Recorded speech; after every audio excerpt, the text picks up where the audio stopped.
Welcome to Smart Wealth with Joshua. Your daily stock analysis and catalyst talk.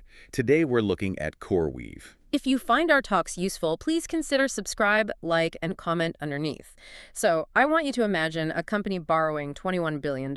Right, which is a staggering number. Yeah, I mean, it's more than 4 times their entire yearly revenue. On paper, that just sounds like a total financial disaster waiting to happen. It really does. But Wall Street's strictest credit rating agencies, they're looking at this massive mountain of debt and basically calling it a remarkably safe bet. How does that even happen, you know? Yeah, it's a massive paradigm shift. Exactly. So today, we're unpacking this fascinating transition. We're looking at a company that has rapidly shifted from basically a highly leveraged speculative startup into the absolute essential backbone of the global AI economy. It really is the backbone now. And our goal today is to help you understand the sheer scale of this infrastructure boom and ultimately figure out if this stock actually deserves a place in your wealth building strategy.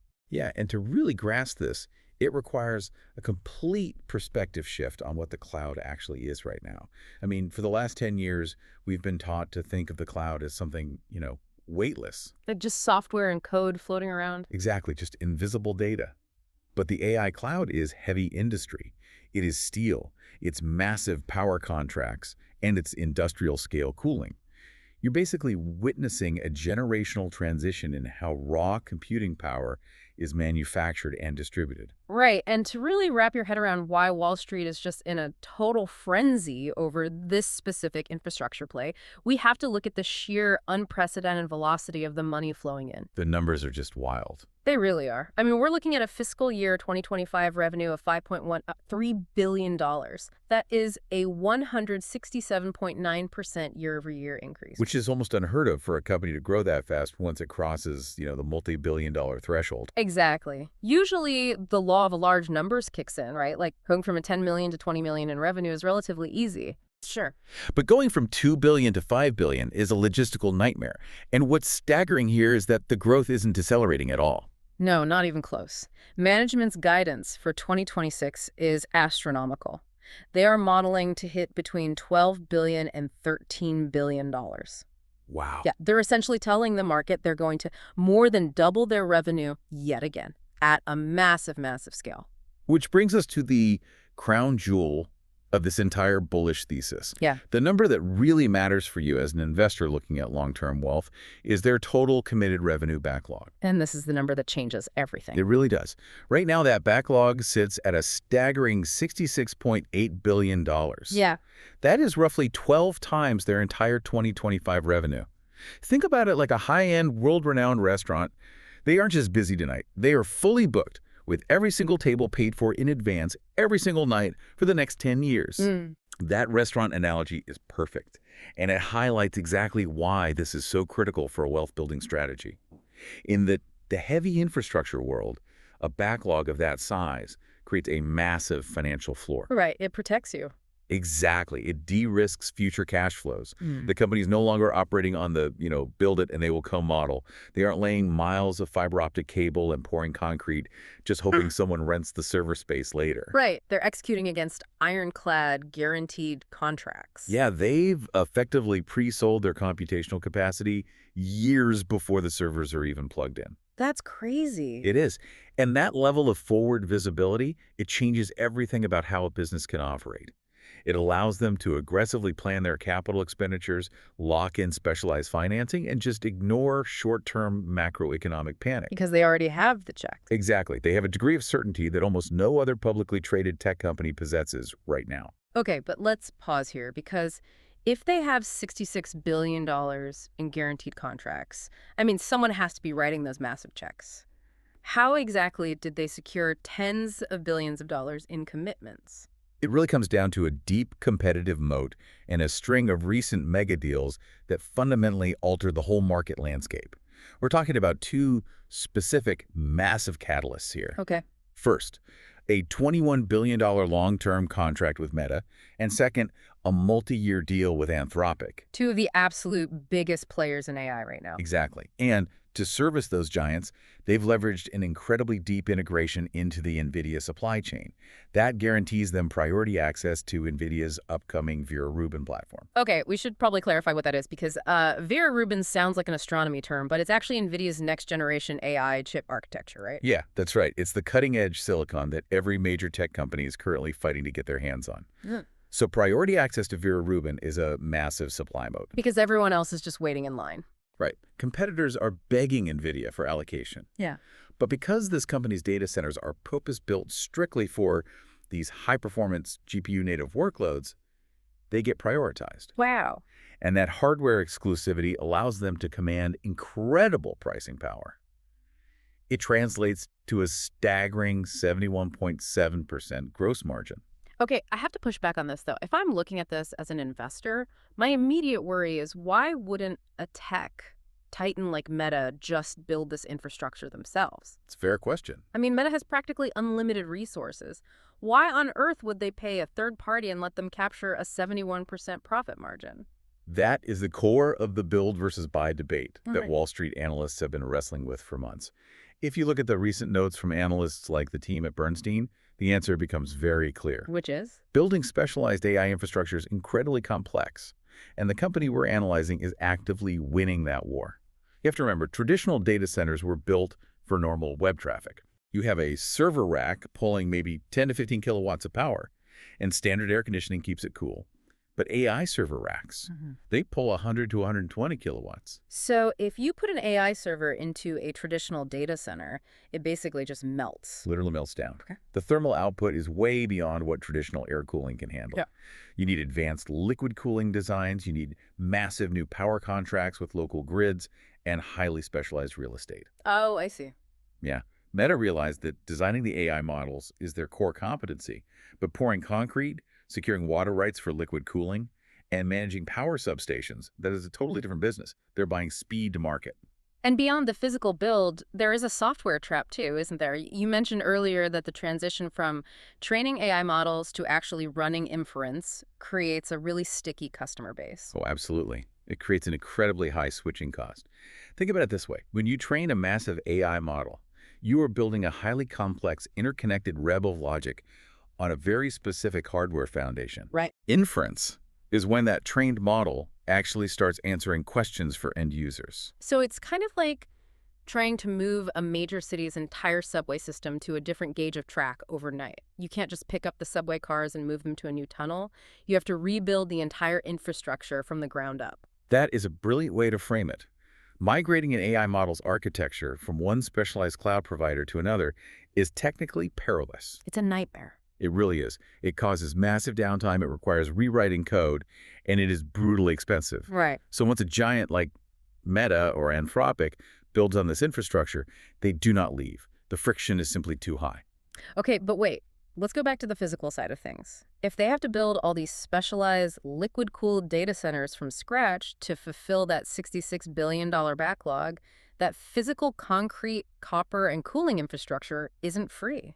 Far from it. Right, so how are they paying for that construction? Because this brings us to the biggest bear case and really the absolute primary risk you need to weigh as an investor, which is the balance sheet. The capital expenditures are massive. There is no getting around that fact. Massive is almost an understatement. The estimates for their capital expenditures, their CapEx, are sitting at $30 to $35 billion for 2026 alone. Yeah. And they're already carrying a long-term debt load of $21 billion as of December 31st, 2025. That gives them an elevated debt-to-equity ratio of 8.94. Which is very high. Extremely high. Plus, analysts point out a roughly $20 billion funding gap that introduces potential shareholder dilution risks. We're already seeing them issue $3 billion in convertible notes and $1.25 billion in senior notes just to keep the construction going. It is a highly leveraged balance sheet, undeniably. If you look at a debt-to-equity ratio approaching 9 in almost any other sector, alarm bells would be ringing nonstop. Right. I mean, a $21 billion debt load for a company that made $5 billion last year sounds absolutely terrifying. Why isn't the market panicking over this? Because you have to look at how that debt is structured, and more importantly, what is collateralizing it. In early 2026, the company secured an $8.5 billion delayed draw term loan. Okay. Now, the critical piece of information here is that this specific loan received investment-grade ratings. It got an A3 from Moody's and an A from DBRS. Wait, investment grade. Wall Street's strictest credit agencies gave an A rating to a company with a debt ratio of 9. They did, and that represents a huge paradigm shift in how credit markets view AI infrastructure. The credit agencies aren't just looking at the company's current cash flow, they're looking at the underlying assets. Good chips. Exactly. The physical NVIDIA GPUs are considered hard, highly valuable assets. Yeah. And the contracts from companies like Meta are considered ironclad. A delayed draw term loan basically means the company doesn't take all $8.5 billion at once. Oh, I see. Yeah, they draw it down incrementally, exactly when they need to pay for a new data center. So they only take the money when the construction bill is actually due. Exactly. And because the credit agencies see that every new data center is already pre-sold to an absolute behemoth like Meta, they view the debt as incredibly safe. It's a capital-intensive growth phase, very similar to, the early 2010s when Amazon and Google were spending billions to build the traditional cloud. The difference is this company already has the return on investment mathematically locked in by the hyperscalers. Yes. So the credit markets are essentially rubber stamping the entire business model. They're validating that this isn't some risky startup anymore. It's transitioning into a regulated, essential utility. That is the exact way to view it. They are the new power company for the AI age. All right, so we've seen the fundamentals, we understand the hardware moat, and we know why the debt isn't as radioactive as it looks on paper. How is Wall Street actually pricing all of this in right now? Because the technical breakouts on the chart have been incredibly dramatic. They really have. The price action is confirming everything we just discussed fundamentally. We recently saw a high momentum breakout, with the stock surging from $92 up to an intraday high of $105.90 before stabilizing right around 103. And 103 is a critical level. From a technical analysis standpoint, pushing past 100 shattered major psychological resistance. It broke what chart analysts call a falling wedge pattern that had been compressing the stock since last year. Right. Technical analysts are now targeting the 200-day simple moving average, which suggests this chart is unlocking a clear runway toward 125.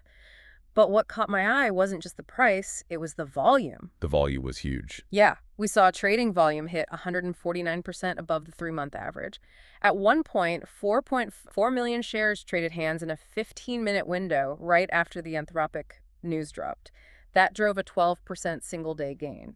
You have to pay close attention to volume metrics like that. When 4.4 million shares move in 15 minutes, that is not a group of retail traders on an app. Definitely not. No. Yeah. That is massive institutional FOMO, fear of missing out. The major hedge funds and asset managers are chasing the breakout because they realize the backlog is real. In fact, we saw Fidelity take a 2.1% institutional stake. Wow, 2.1%. Yeah, that's nearly 8 million shares. When whales like Fidelity start loading the boat, it signals deep institutional conviction in the multi-year thesis. Okay, but I want to point out a really fascinating contradiction here that might worry someone looking to invest. While massive institutions like Fidelity are loading up, the company's own insider, their chief strategy officer, Brian Menturo, just sold over 281,000 shares. Right. So if the thesis is so undeniably strong and the stock is breaking out, should you be worried about top executives cashing out right in the middle of the rally? It's a very common concern, and if you just read a headline that says executive sells shares, it can easily spook you. But when we look at the SEC filings, we can completely demystify this. This sale was executed under a pre-planned Rule 10b5-1 plan. Let's explain the mechanics of that, because it's a really vital concept for evaluating insider trading. Yeah, so executives at publicly traded companies possess material non-public information. To legally sell their stock without being accused of insider trading, the SEC allows them to set up these 10b5-1 plans months or even years in advance. They decide way ahead of time. Exactly. An executive essentially hands a schedule to a third-party broker and says, on this specific date in the future, sell this exact number of shares regardless of what the stock price is and regardless of what news is in the cycle. So the executive has zero control over the sale on the day it actually happens. It's completely blind to the Anthropic deal or the technical breakout. Precisely. It is standard post-IPO liquidity behavior. Yeah. Executives hold massive amounts of equity, and they use these automated plans to slowly diversify their personal net worth. Makes sense. Yeah, you should never let a pre-planned, automated insider sale overshadow the aggressive, real-time buying from institutional whales like Fidelity. The broader analyst consensus currently holds a price target of $120.79. So there's still a lot of room to run. Yeah, that implies a roughly 46% upside from recent levels. The smart money is moving in aggressively. That makes perfect sense. So synthesizing all of the $66 billion backlog, the moat, the credit validation, and the institutional buying we need to map out the specific timeline. What is the actual wealth building horizon here, and what are the specific milestones you should be watching? Well, the immediate milestone on the calendar is the next major earnings call, which is scheduled for May 13th, 2026. And the market is actually expecting a loss there, right? The consensus is for negative earnings per share, somewhere between $1 and $1.26 loss. Correct. So why doesn't a massive earnings loss matter to the stock price? Because in this hyper-growth, heavy infrastructure phase, net income is temporarily distorted by the sheer scale of their construction costs. Wall Street isn't looking for a profit today, they're looking for execution velocity. Right. The real focus on that May 13th call is going to be the revenue beat, and crucially, any updates on their exit run rate. Let's define exit run rate for a moment, because it's a really critical metric for a company scaling this fast. Yeah, so run rate is a way to forecast future performance based on current data. If a company makes $1 billion in December, their annualized run rate is $12 billion. Management is currently targeting a $17 to $19 billion exit run rate. Got it. That means by the end of the fiscal year, they expect their monthly revenue to be flowing at a pace that, if annualized, would equal 17 to 19 billion. That's huge. Oh yeah. Any upward revision to that exit run rate during the May earnings call will be a massive signal to the market that the backlog is converting into cash faster than expected. And we also have massive macro tailwinds validating this entire sector. I mean, TSMC, the giant semiconductor manufacturer that actually physically prints the chips for NVIDIA, they just reported their Q1 revenue was up 35%. Which is a huge indicator. Exactly. That confirms the broad shovel sellers of the AI boom are thriving. If TSMC is selling the chips, someone has to plug them into the wall and cool them down, and that is exactly where this infrastructure company sits. Absolutely. Plus, there's this persistent speculative buzz, unconfirmed rumors, to be very clear that they might be positioning to support the infrastructure needs for upcoming massive IPOs like SpaceX's Starlink or even Anthropic. Yeah, and while those rumors remain speculative, they illustrate a broader truth. This company is positioned at the absolute center of the tech ecosystem. If a next-generation company needs compute power, this is the infrastructure partner they're calling first. So, boiling all of this down to an actionable strategy, if you are looking to add this to your portfolio, how should you approach it? Are we looking at a quick technical trade to catch the momentum, or is this a different kind of asset? When you weigh the unprecedented backlog, the hardware exclusivity, and the deep institutional backing against the heavy leverage and potential dilution risks, the overall thesis scores an 8.5 out of 10. Okay, so a strong buy. It is a strong buy. However, the strategy requires a long-term growth hold horizon of 12 to 24 months. So you really have to be willing to stomach the construction phase. You do. This is not a quick momentum flip. The true wealth-building value lies in holding through the upcoming May earnings and beyond. You want to be positioned to capture the inevitable guidance raises as those mega deals with Meta and Anthropic transition from paper contracts into massive streams of flowing realized revenue. Right. You're essentially investing in the guaranteed conversion of that $66.8 billion backlog. Which really puts the staggering scale of this infrastructure boom into perspective. It is a physical heavy metal revolution. But before we wrap up today, I want to leave you with a final lingering thought to ponder on your own. Okay. We've just spent this entire analysis talking about one single infrastructure company locking up tens of billions of dollars in elite NVIDIA hardware, creating these highly guarded, liquid-cooled fortresses exclusively for the biggest tech titans on Earth. Yeah. If all the raw, cutting-edge computing power in the world is being swallowed whole by the giants who can afford billion-dollar contracts, what does that mean for the next generation of small AI startups? Are we entering an era where access to raw compute power becomes the ultimate insurmountable barrier to entry? Stay curious, keep building your wealth, and join us next time on Smart Wealth with Joshua.